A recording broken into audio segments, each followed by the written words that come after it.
Olá, seja bem-vinda a mais uma roda de conversa. Hoje temos uma convidada especial, é a Mari. Mari, seja muito bem-vinda. Sinta-se à vontade aí com a gente, tá bom? Bom, hoje é a lição 10, com o título Cristo e as Maldições. Essa lição tratou um pouco do contexto de Deuteronômio 28, onde vemos o tema das maldições, como disse o título. Só que muitas vezes a gente acaba pensando nas maldições como sendo opostas à graça de Deus, mas a lição quer, na verdade, nos mostrar nessa semana que as maldições estão no centro da graça e do amor de Deus. E com isso eu quero perguntar para vocês, como Deus usou os momentos difíceis na vida de vocês para levá-los de volta para Ele? Bom, Cat, na minha vida, pelo menos, ele literalmente redirecionou o caminho que era para eu estar indo.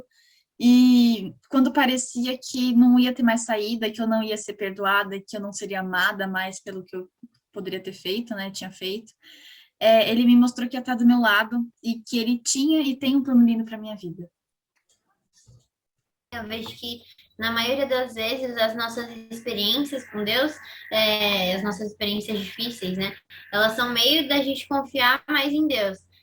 Ele nos permite passar por esses momentos fora do nosso conforto, na maioria das vezes, para que a gente lembre que Ele é o Pai e que Ele está no controle de tudo e de todos a todo momento.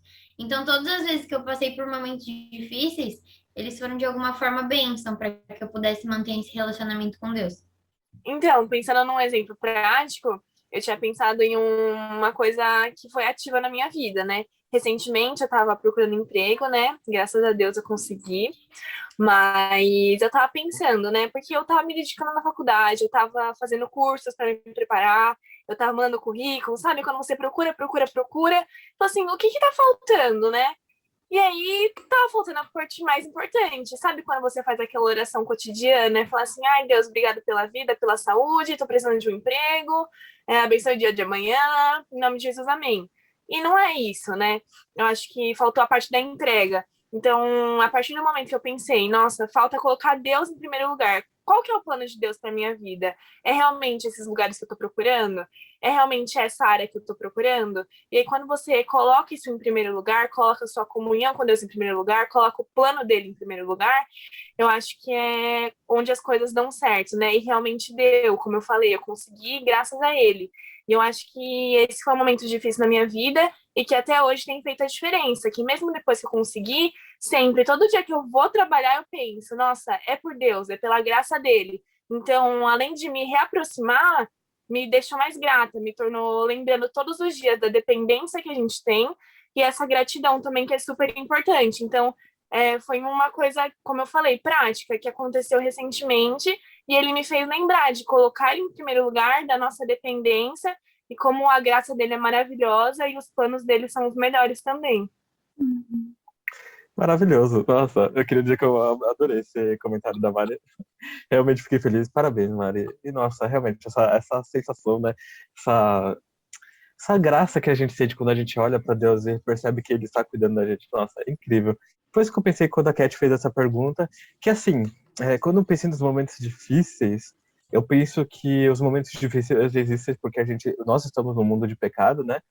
Não é, não é Deus, sabe, me repreendendo ou me punindo por algo do tipo.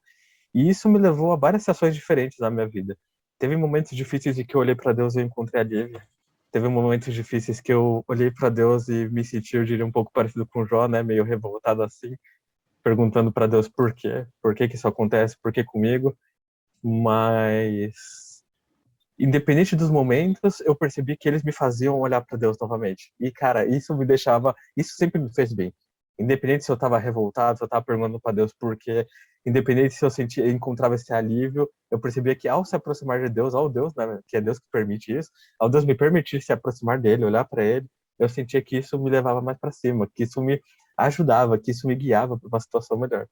Então, eu diria que os momentos difíceis estão nessa vibe, sabe? Não é Deus que os usa para nos punir, mas como nesse mundo de pecado e eu como ser humano, se esse momento eu olho para Deus, eu lembro de Deus, eu acho que ele sempre agrega algo para nossa vida.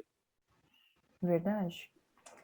E no estudo dessa lição, nós vimos também que Jesus acabou recebendo as nossas maldições sobre si mesmo, Como isso transformou a visão de vocês sobre o sacrifício dele? Me fez pensar, cara, que Deus incrível que eu tenho, sabe? Ele fez isso porque ele simplesmente quis. E eu falo isso porque quando eu era mais nova, eu falava, nossa, a culpa é minha, ele tá Páscoa, como eu sempre comento, pra mim era um inferno, assim, que eu falava, culpa é minha, eu me sentia culpada. Mas na real, ele fez isso porque era desejo dele poder viver uma vida com ele. Entende? Então, não é que ele recebeu essas maldições como se fosse, olha, o Mateus é culpado. Não, ele fez isso porque ele simplesmente ama o Mateus e ama cada um de nós. Então, isso me faz mudar totalmente a forma de pensar. Lógico, demorou uns anos, assim, uns 5, talvez. Mas aos pouquinhos as coisas vão indo, né? Eu acho que me fez ver que não trata de quem eu sou, mas sim de quem ele é e do que ele fez. E tanto amou a gente para estar com a gente para sempre. Sim, eu acho que é o mais lindo do Evangelho, ver esse amor de Deus em pensar na minha salvação em primeiro lugar, né? Ele levou as nossas maldições sobre ele, e em vez de colocar sobre nós, que merecemos tanto isso, ele morreu em nosso lugar e ele toma os nossos pecados sobre ele, para que a gente tenha acesso à salvação. É, como a Elisa falou, que ela ficava se remoendo, né? Nossa, a culpa é minha, a culpa é minha. Mas também me fez pensar muito essa questão de maldição e de como tudo aconteceu e sobre o sacrifício de Cristo, que isso não é uma forma de repreensão. É uma coisa tão linda, tão maravilhosa, que não teria como Deus usar isso para nos repreender e falar, tá vendo? Olha, Jesus morreu por você, é culpa sua, você é o errado. Mas não é isso. Eu acho que ele usa isso como uma lembrança, sabe? Foi uma aliança, o sacrifício de Cristo foi uma aliança com a gente. E isso nos faz lembrar todos os dias. Faz parte de ser grato, né? Faz parte da graça, da misericórdia dele e dessa lembrança que a gente tem que ter todos os dias. Então, acho que o sacrifício de Cristo, além de aliança, ele é lembrança. Então, é tão lindo, é tão maravilhoso que não dá aquele quentinho no coração de lembrar sempre que Jesus esteve ali e que a gente está perdoado, e acho que também nos faz buscar ser melhores, né? Porque fala, se os pecados que passaram, eles já foram apagados, então por que a gente vai continuar manchando a história, né? Acho que se eles apagam, a gente não precisa continuar manchando, né? A gente tem que buscar manchar menos até ficar límpido, né? Algo como a neve. Então, maravilhoso. É entender que a maldição do mundo, digamos assim, mas não digamos assim, explicitamente, é o pecado. E essas maldições, as coisas ruins que acontecem, elas vêm do pecado, vêm dessa rebelião que algum dia surgiu contra Deus, sabe? E quando Cristo vem e se sacrifica para me salvar, para te salvar, ele está nos livrando dessas maldições que são frutos do pecado, sabe? Essas maldições, eu diria, consequências, essas coisas ruins que a gente vive por causa de um mundo que, né, escolheu se rebelar contra Deus. Então eu penso assim, caraca, não pense nas maldições, não faz nem sentido ser Deus punindo, porque o próprio Deus vem e salva, entende?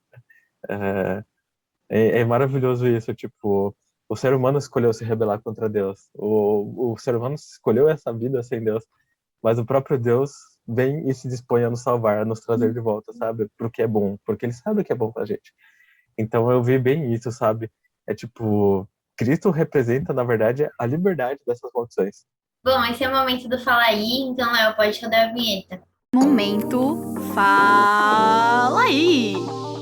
Bom, como você já sabe, esse é um momento mega especial onde você em casa participa com a gente e deixa aqui nos comentários a sua palavra que resume a lição dessa semana. A minha palavra é amor. A minha é cuidado. A minha é misericórdia. A minha palavra é liberdade. E a minha palavra é salvação. E agora, para finalizar esse vídeo, eu queria ler para vocês um trecho da parte de sexta-feira que eu achei bem interessante. Acho que vocês vão gostar também. Diz assim: quando Satanás apontar para as suas vestes imundas, repita a promessa do Salvador: o que vem a mim, de modo nenhum lançarei fora. Diga ao inimigo que o sangue de Jesus Cristo purifica de todo pecado. Faça sua própria oração de Davi: purifica-me e ficarei limpo. Lava-me e ficarei mais alvo do que a neve. Então, que a gente possa sempre lembrar dessa promessa maravilhosa que Deus fez.